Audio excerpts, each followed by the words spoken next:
This time on planet Earth is very destabilizing for many, for most, for various reasons. A lot of things are being shaken up, a lot of things are being stirred up, and there are countless narratives out there about who and why and what and where and when, who's to blame, who's at fault, who's the victim, who's the villain. And it all seems like the world for many has gone down the toilet. But when you look beyond the dramatics and see the law in action, we can recognize how the world is essentially entering a state of regenesis. And many of us, whether we're Christian, religious or not, will have an understanding of the story of the book of Genesis, the beginning of it all. And it's not that we're going back to the beginning of creation, but we are going back to the truth at the core of Genesis, and that is our relationship with God.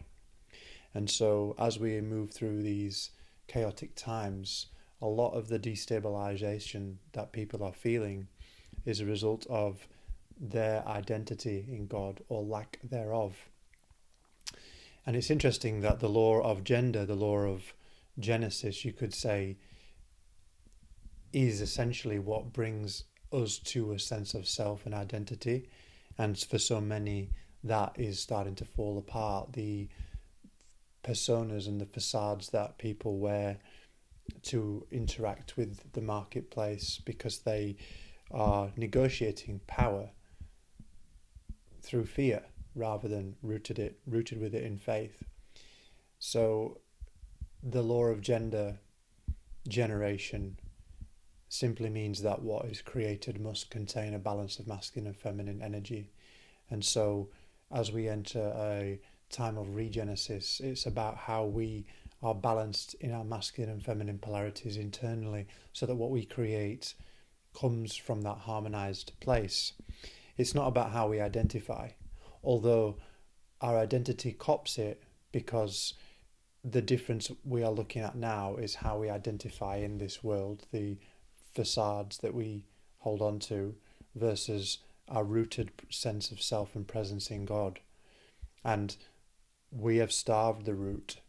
We have starved the generational aspect of our being because we have been so focused on where we are going, and the culture has been built around the idea that this earth is a temporary school, a prison, a trap, a density that we don't like, that has to be transcended or escaped from to go into some archetypal realm of fluff and bliss. So the idea that we live in a fallen world because of original sin, all these narratives that come, which essentially feed into the idea of separation from God and a journey back towards Him. But as you guys know, on this channel, I am quite clear in most videos about the fact that the exile from Eden that many of us believe in, whether we are religious or not, we have that coding in our awareness, is not essentially true. It's just a forgetfulness that we are dealing with. And that forgetfulness has been the root cause of the personas and the identity games that we play out here, and how gender's become about our identity, because we have lost the sense of self and presence in God. We have lost the rootedness.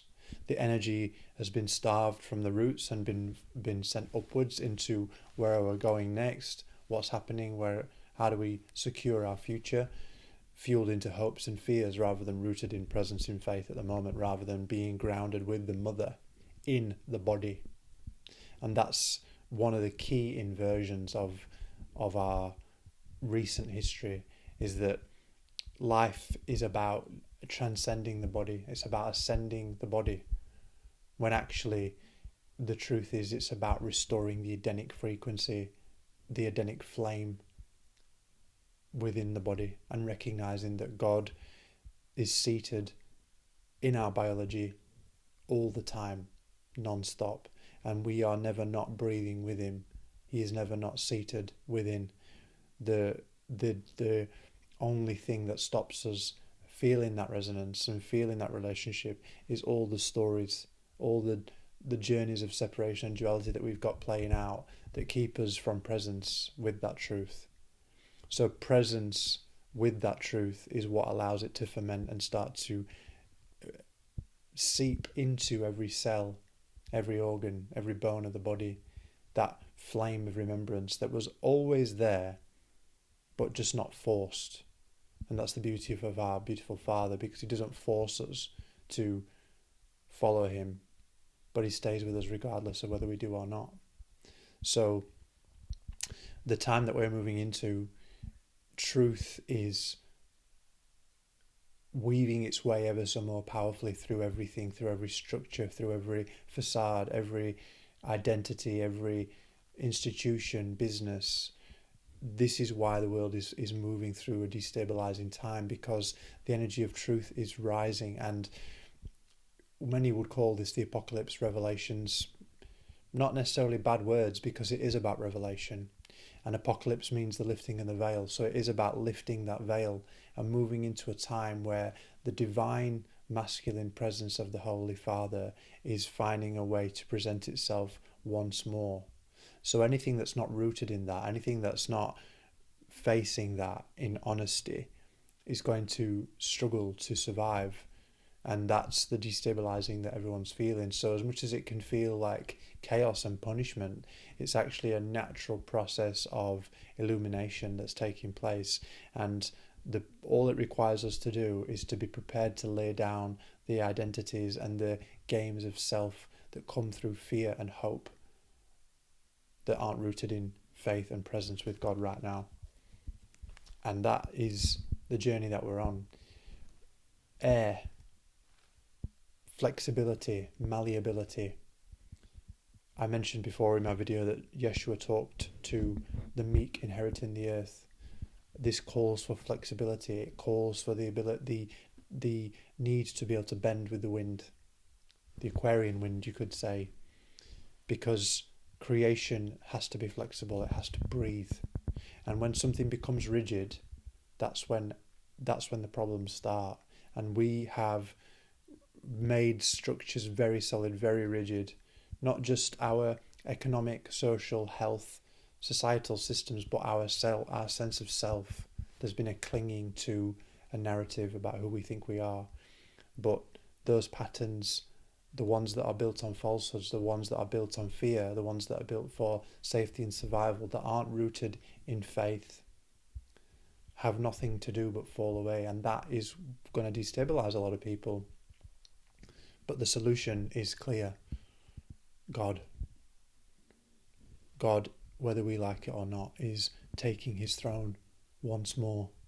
And our job is to create space in the body for him to have his seat back, so that Eden can manifest itself once again, here and now, not in some far off, distant, cosmic, etheric realm, but right here on earth, because it never went anywhere. It just got veiled through forgetfulness. And the more we remember our place with God, the easier it will be to see that Edenic restoration take place. And we won't need to feel anymore that our journey is about escaping the body and leaving this meat suit or this matrix behind, but actually reconsecrating it, reconnecting back to the mother which sustains, provides, nurtures us here and now in the garden that never left. And that is the trajectory that we're on.